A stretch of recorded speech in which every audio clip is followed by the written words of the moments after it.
Hello, and welcome to your sister in elections, where today it's the 1st of November, and there are currently 2 days before Election Day. Many people have done early votes. We're seeing 90 million plus early votes across the country, and that is only going to increase in the final 2 days before the election. And today I'm going to be doing my final Senate predictions, looking at the competitive Senate seats and filling them in for my final prediction. This is going to be based on polls, trends, and realistically what I think is going to happen come election day. And there are some Senate seats which I basically am saying are a toss up. However, I am going to put them in one party. But many of the tilt states I'm going to be putting or characterizing, I do think it can go either way. So we're going to go into the map now, and as you can see, I've filled in all the safe Republican states because realistically, the senators in these states are going to win by 15 points or more, and the same with the senators in the other states. The only states you could see a slightly narrower margin is in New Mexico and Virginia, but realistically, the Democrats are going to win that by 13 or 14 points, so it's effectively a safe margin. Now, first, we're going to be characterizing likely Republican states, like I always do, and that will be Kentucky, Mississippi, and Alabama. So these three southern states, Mitch McConnell in Kentucky, Amy McGrath has fundraised very well in the state. However, Mitch McConnell is still going to tap into that conservative base in Kentucky. He's polling, substantially high in double digits, and Amy McGrath is not going to win her race against Mitch McConnell. And the same in Mississippi and Alabama. Of course, Alabama does currently have an incumbent Democratic Senator, Doug Jones, but Tommy Tuberville defeated the previous Republican senator from the state, Roy Moore, and Roy Moore is not going. And the fact that Roy Moore is not on the ballot does mean that Tommy Tuberville will reclaim the seat for the Republicans, in a very deep South and solid Republican state, presidential wise. It's going to flip back. And the same with Cindy Hyde Smith in Mississippi. She might be somewhat of a controversial figure, and Mississippi does have somewhat of a Democratic base, but Mississippi still is a solid Republican state, and Cindy Hyde Smith will likely win her re-election by 10 to 15 points come November 3rd.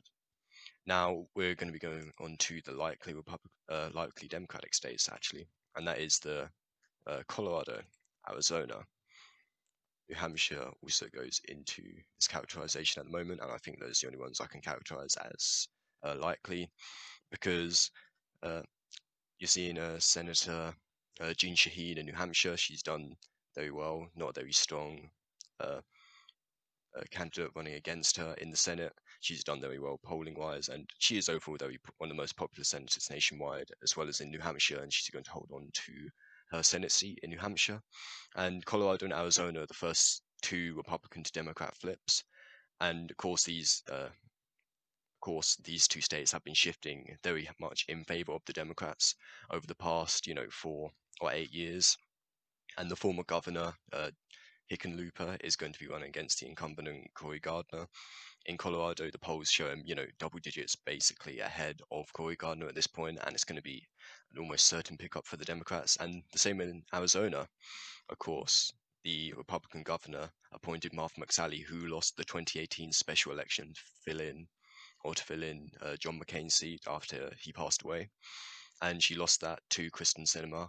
And even though it was quite a poor decision to to nominate the losing candidate to fill the seat left by the other Republican senator, I've forgotten his name now, but this election is obviously going to be won by Mark Kelly. Is doing very well in the polls. You're seeing minimum of 3 point lead even in the Republican leaning pollsters, and Mark Kelly is going to pick up this seat for the Democrats.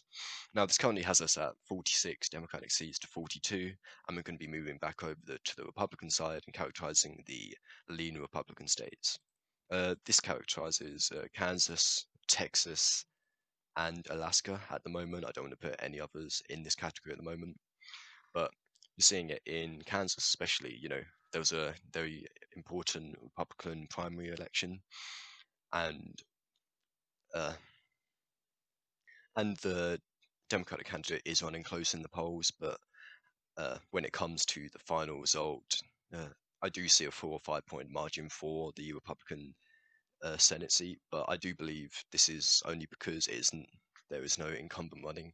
Because it's an open seat, it's allowed the Democrats to be somewhat competitive in Kansas.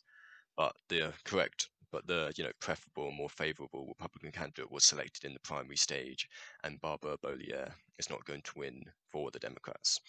And Alaska as well. Al Gross, the the independent who's going to caucus with the Democrats, is running a somewhat competitive race against Dan Sullivan, but the polls have shown that Dan Sullivan is just edging him out, and because Alaska, especially a presidential election, Alaska is going to go for the Republicans at the presidential level, even though it may be for a likely margin, just because Donald Trump is going to help drive out those Republican voters, especially come election day.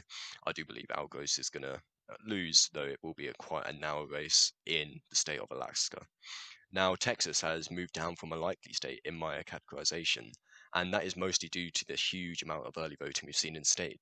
We've seen 107% of the 2016 total vote being matched just by the early vote. Of course, early voting has stopped in Texas now. The only other votes that can go in is uh, mail-in ballots being dropped off, not posted, and of course the election day, which will favour the Republicans. But due to the sheer amount of votes and how well Beto O'Rourke did back in 2018, running a very, very close race between Ted Cruz, I do think MJ Hagar is going to do somewhat decently just because of the huge voter turnout in the state.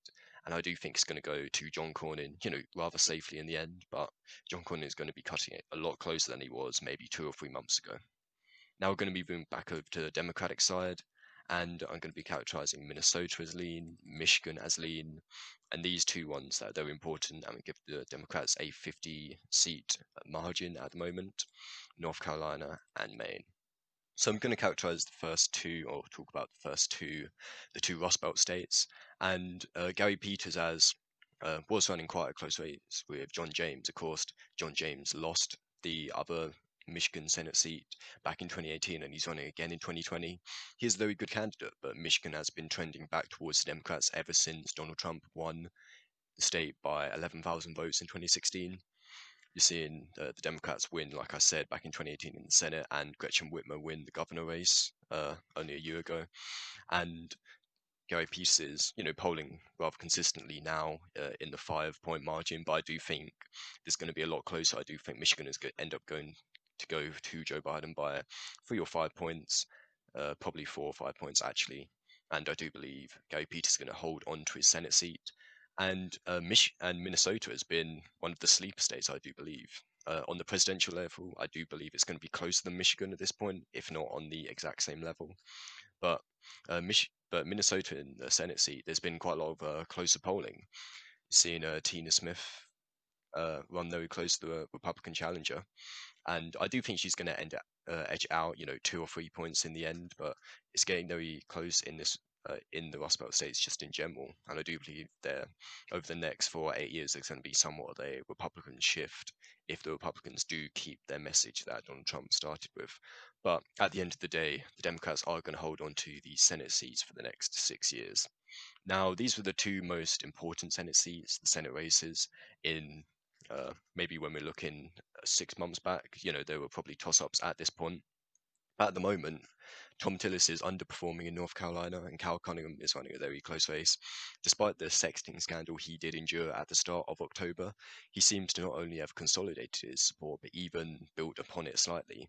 The polls have him constantly ahead, 2 or 3 points, some suggesting a slightly tighter race, but some suggesting that he could even carry it by a likely margin.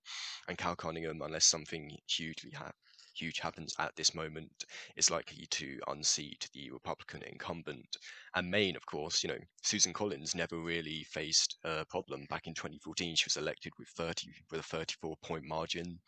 The Democrats didn't even properly contest the Senate seat, but now, because of her voting, 90% alongside Donald Trump, has definitely, made her a lot more unpopular. She's now one of the most unpopular senators in the country, going from one of the most popular to the least popular.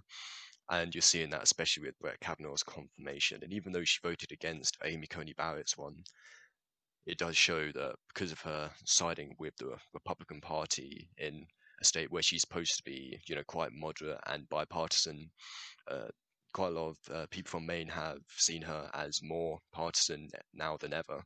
And Sarah Gideon has been leading polls consistently for the last few months. And even though the race, I do believe, has tightened recently, I do believe Sarah Gideon is going to carry it by 2 or 3 points come election day. Now, these 5 Senate races are going to be the close ones. They're all going to be going to tilt margins to either candidate, I do think. And realistically, the Democrats could end up with 55 Senate seats if they do very well in the election. And realistically, the Republicans could win every single one of these seats. It could go either way, but first of all, I'm going to characterize one that I do think these two are the most likely to go to the Republicans, and that is South Carolina and Montana. Now we're going to start with Montana. Wasn't really much of a question that would go to the Republicans until Steve Bullock announced that he was going to run. Before that, he had previously said that he wasn't going to, but he changed his mind on, I believe it was the final day of registering to run, and he's definitely running a very close race between the incumbent Steve Daines, and given that he was quite a popular he's the popular current governor of Montana. I do think he's going to run a very close election, but the polls seem to have Steve Daines just ahead. There are a few polls that have Steve Bullock neck and neck or slightly edging it, but I do believe the Montana electorate are going to stick with the Republican, mainly because they already have a Democrat in the Senate. They like to keep it a lot more split when it's not the presidential election. But I do think Steve Daines is going to hold on to his seat in Montana.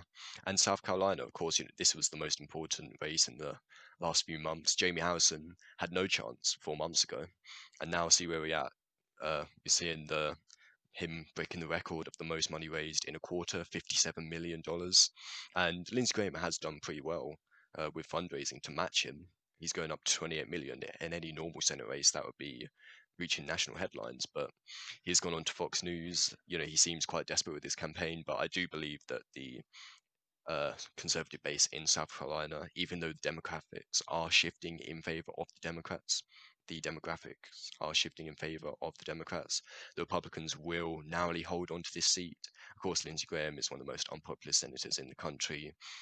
He's been seen as, flip-flopping on quite a lot of issues, but I do believe he will manage to hold on to his Senate seat, though it will be a narrow margin.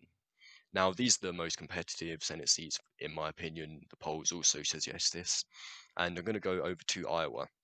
And recently, in my current Senate predictions, looking at the previous polls, Theresa Greenfield has been challenging the Republican incumbent Joni Ernst, and she's been doing that well. You're seeing possible polls leading her with the Democratic challenger leading 6 or 5 points against the Republican incumbent.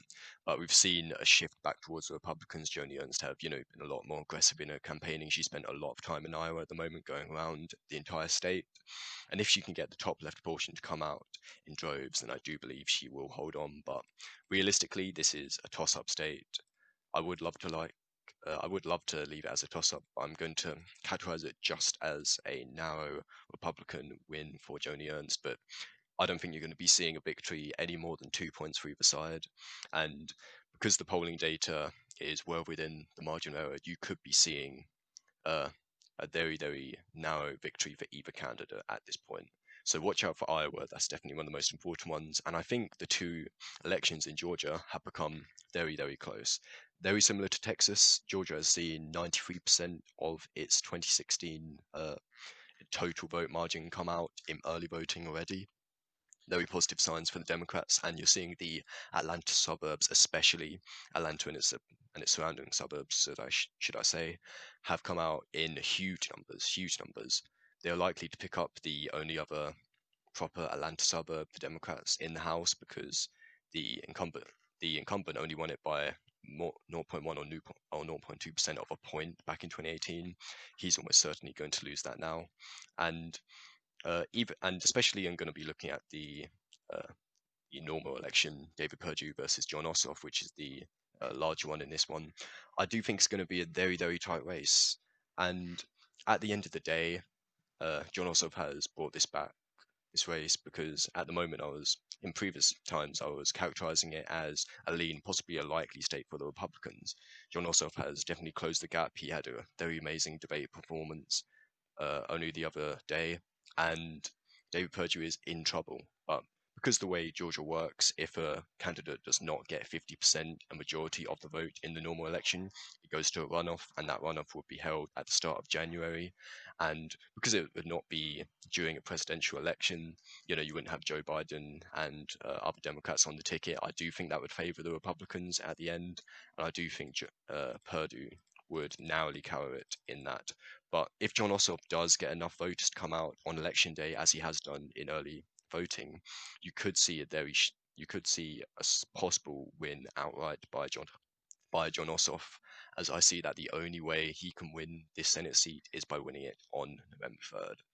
Now, the other Senate seat is very interesting because Johnny Isaacson vacated the seat at the end of 2019 due to health concerns, and Kelly Loeffler was put in place by Georgia Governor Brian Kemp, and she has been quite a controversial figure. Of course, she's the wife of one of the New York Stock Exchange executives, and she has quite controversial views, especially with the insider trading allegations put against her.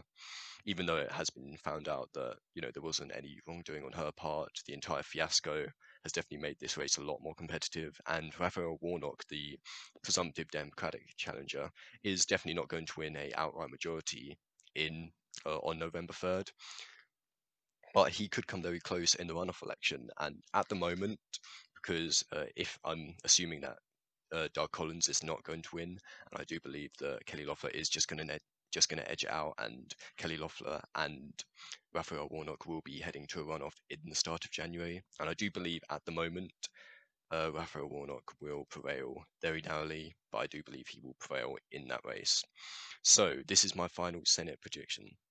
51 seats for the Democrats, they retake the Senate, and the Republicans lose 4 seats and go down to 49 seats. I just want to say that tomorrow, one day before the election, I'm going to release my final presidential prediction. I'm going to be covering all the competitive states like I have done for the Senate and the House, as well as the governor race. And yeah, I just wanted to tell you that that is likely to come out around 2 o'clock Eastern time in the United States. So look out for that video. Thank you for watching. I hope you enjoyed. Remember to like, comment, and subscribe, and I'll see you all again soon.